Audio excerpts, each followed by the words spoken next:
All right, what's the one thing that we're not going to be saying in this review? It's a Tesla killer. I hate that.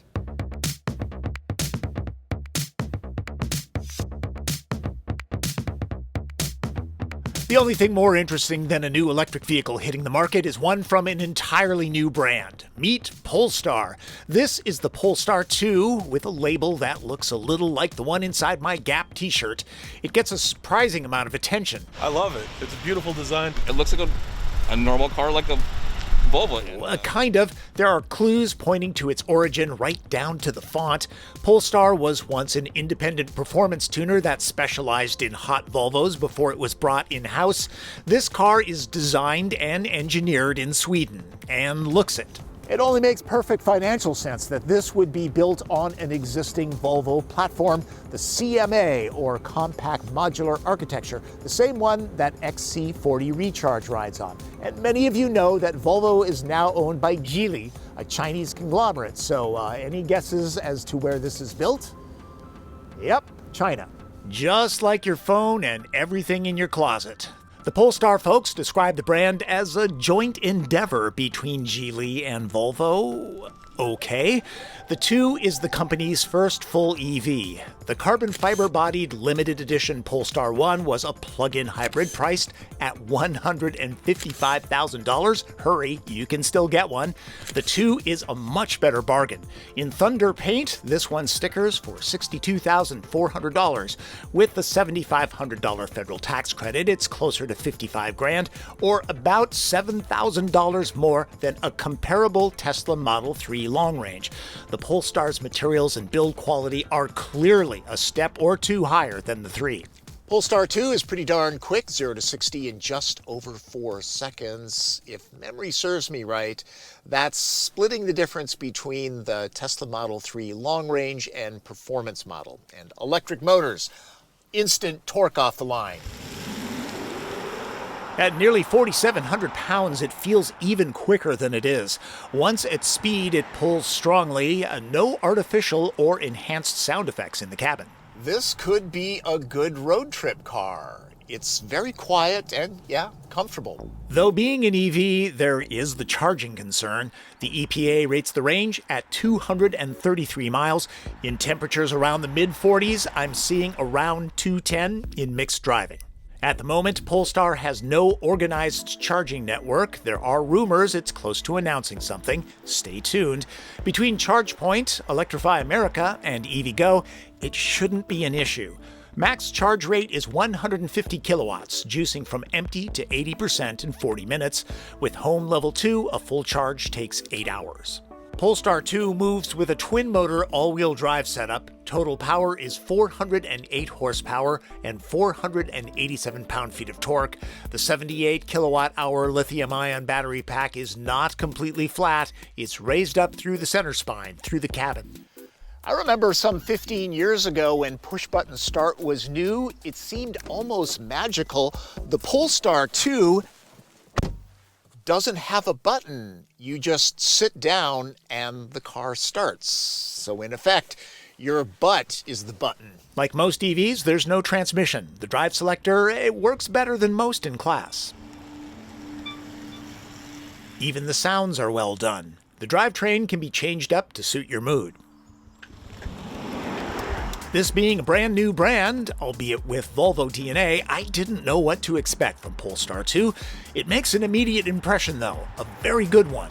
This is an electric vehicle, the batteries are in the floor, the center of gravity is very low, so it whips around corners with no issues at all. Not an awful lot of road feel coming from the wheel though. Not that it isn't engaging, it's a lot of fun. Body movements are well controlled in hard maneuvers. Visibility is good. That plus a bunch of standard active electronic safety tech like blind spot warning, automatic emergency braking, plus pilot assist. That includes adaptive cruise control and a solid lane keep assist. It's not super cruise or autopilot, but it does work well. The rate of regeneration drag when it comes to one-pedal driving is adjustable. I have it in its most aggressive setting. I'm doing 30 miles an hour. Let's do the coast down. And stop. So yeah, one-pedal driving is a thing in the Polestar 2, and there is a setting for creep, not your neighbor, for simulating the dynamic of a regular gas-powered car. With all that torque, it's fun to bolt from stoplights. It should keep pace with the V8 Mustang GT, and it's much stealthier looking. When it comes to the suspension, this one is firm but comfortable. It handles well. There is a performance suspension. It's $5,000, and it has manually adjustable shocks. Now, the word on the street is the street will beat you up, that it's very stiff, so check that one out before you actually buy it. There's a strong Volvo vibe in the Polestar, maybe because the interior looks like it was lifted from a Scandinavian furniture store, an expensive one, not IKEA. No squeaks, no rattles, hit a pothole, and there's no chassis shudder at all. The overall vibe of this car is incredibly solid, strong like a Viking. Strong like a Viking? It is really solid. Some electric cars are open and airy. Polestar 2 surrounds and envelops its occupants. Plastics and materials look solid and spendy. Wood is from reclaimed sources, part of the brand's commitment to sustainability. Unless you opt for the $4,000 Napa leather interior, interiors are vegan using a neoprene-like fabric called WeaveTech. It's grippy and breathes well, good since vented chairs only come with the leather package. Nice that the glove box is large and the door pockets get soft lining to keep rattles down, since there's no real center console storage if using the second cup holder. There is no sunshade for the large fixed glass panel. An interesting design element, I thought this might be for sunglasses, but they would just slide right out. It's simply for a lighted logo that reflects in the roof at night. This is the first application of Android Automotive operating system. That's different from Android Auto, which is an app. This is the entire user interface experience. For starters, it has excellent voice recognition that's very natural. Okay, Google, I need to go to Costco. The one on 4th Avenue South is 6.1 miles away. Or maybe you want to listen to some tunes. Okay, Google, play some music on Spotify. Sure, asking Spotify to play some music. Nice, the Clash. Now, if I entered my Google username and password into this, my entire Google world would show up here. There's a serious lack of hard buttons in this car. Now, as far as the user interface is concerned, it's pretty simple. There are 4 quadrants, and each one of those gets you to pretty much everything that you need. Another good thing about it, over-the-air updates pretty much future-proof the system. For example, Apple CarPlay is not on this particular car, but Polestar says that it's coming soon. The standard Harman Kardon sound system delivers punk rock or classical with solid fidelity.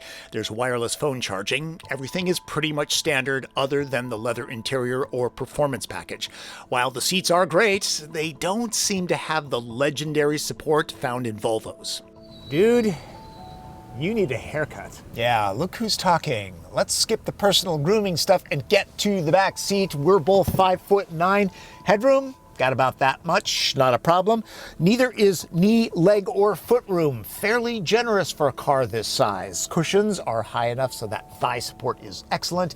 Door openings, a little bit on the small side if you're often getting car seats in and out. Door pockets are a little bit on the small side and no built-in sunshades. Yay, 2 seat pockets. No separate climate zone, but power ports to charge my phone and heated seats. Considering this is an electric car, the center spine here is quite a chunk, and for that reason, I will suggest keeping it to 2 back here because footroom will become a little bit crowded. But for the couple that are back here, this is really comfortable. Again, people picked up on the Volvo design cues, like Thor's Hammer DRLs. Future Polestars will get a new direction going forward. There's nothing wrong here. It's sleek and cubic at the same time, like a starched and pressed S60. With no heritage to hamper them, designers came up with a grille pattern that disguises the sensors, and have to believe style will be a high priority at Polestar. CEO Thomas Ingenlath was once head of design at Volvo. Only buyers can decide if assembly in China is an issue. Tesla has a plant there, just saying. I'll note that my tester was perfectly welded, bolted, screwed, glued, and stitched together. Considering how popular SUVs and crossovers are these days, kind of surprised that Polestar started out with sedans. It's a hatchback, but you know what I mean. There is no spare tire under here, just a repair kit, but there are some clever touches. A kickstand helps. A Volvo signature is this divider that does more than just keep things from rolling around. Straps and hooks hold things in place. There are some other small touches too. Ski pass-through? Check. I didn't find a way to stash the security shade under the floor, but at least it doesn't have to be left in the garage. The seat release is a bit of a reach in. Smaller owners will need to go around to the back seat. There's a good amount of space with the backs dropped, nearly 39 cubic feet, and the wide hatch makes it easy to toss things into. In everyday use, there's 14.2 cubic feet. Somehow, the 2 manages to take on 6 packs of softness and absorbency, more than I thought. I will point out that I've always allowed a little push to close it because of the obstruction sensors, and there's more storage up front, but really, the glove box is nearly as large. Time for red light, green light, folks. Green light. Polestar 2 has giddy up. There's gobs of instant torque, plus the driving dynamics are engaging. From the rich-looking materials to the best overall user interface I've used, the interior stands out from the crowd. The exterior design is crisp and original. Okay, it does rob from Volvo, but the theft is in the family. People like it. Yellow lights. This car is probably true to its 233-mile range in warmer conditions, but many buyers will believe they need at least 300. 150 kilowatt max charging is good, but not great. Porsche and Tesla have it beat there. As good as the interior looks, there are limited choices in colors and materials, plus sometimes it depends on the paint color. Red light. I like the interior, but the center spine does intrude into the cabin space, eliminating the traditional storage console. You might like the car, but the Polestar dealer network is very small right now, so you might not be able to buy one. At the moment, there's just a smattering of Polestar showrooms. They're found in New York, Montreal, Vancouver, and Toronto, plus a few in California. Boston, DC, Austin, Denver, Florida, and Seattle are on deck for the first half of 2021. Not near any of those, the buying and service experience will be more adventuresome. The brand seems to be happy with a slow rollout to get things right. The car itself is compelling and well worth checking out. At the end of the day, I'm just glad that there are more choices when it comes to electric vehicles. The Polestar 2 has strengths. It also has weaknesses, just like any car. Make no mistake, Polestar 2 is extremely competitive and should be on the test drive list for people thinking about an EV. This first mainstream effort by the brand is encouraging. Can't wait to see what it has planned for the future. A few things before I go. Polestar 2's main competitor is, the Tesla Model 3 Long Range, which has a higher EPA range rating of 353 miles. It's commonly understood. That's optimistic.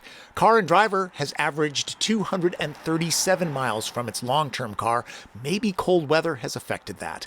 Tesla improves its car with over-the-air updates. Not sure how far Polestar will go with that. I handed it back the day before an update, so I missed the experience. And to be honest, I find autopilot to be good, but not great. I've had enough ghost-breaking episodes to make me wary. To me, the real-world gold standard is GM's Super Cruise.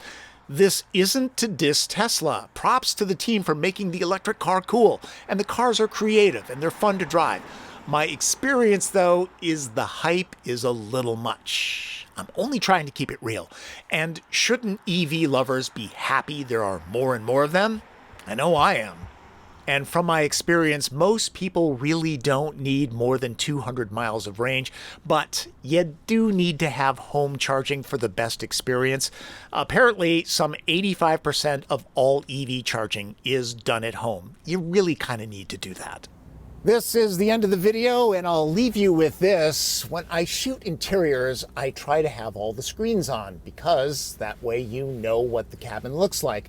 In this car, it was nearly impossible, because once you leave, it turns the car off. All the screens go blank. So I had to figure something out, and that something would be the kettlebells that have been knocking around my house for years. Finally have a use for them.